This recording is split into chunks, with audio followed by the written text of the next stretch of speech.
zajtrajšnom receptáriku sa dozviete. Čo pre vás pripravili deti na Deň detí? A dozviete sa aj niečo viac o veciach, o ktorých viete pomerne málo.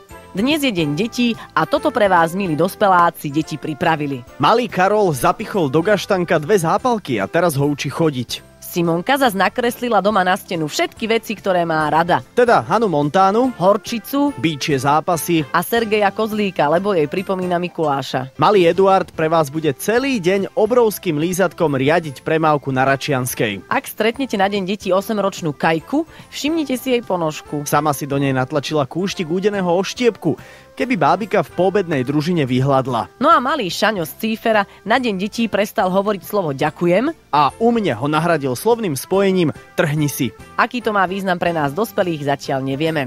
Teraz sa dozviete niečo viac o veciach, o ktorých viete pomerne málo. Vedci sa snažia zistiť, aký je význam existencie detí. Dohady sú zatiaľ také, že príroda stvorila deti na to, Aby sme mali koho dať do detskej izby, alebo ich využili na utajenie vecí, ktoré sú príliš vysoko. analytici z SNS vypočítali, že keby do Liptovskej Mary padol meteorit veľký ako Žilina, Prívalová tsunami by vytopila celé Maďarsko. ale neboli pri tomto zistení triezvy.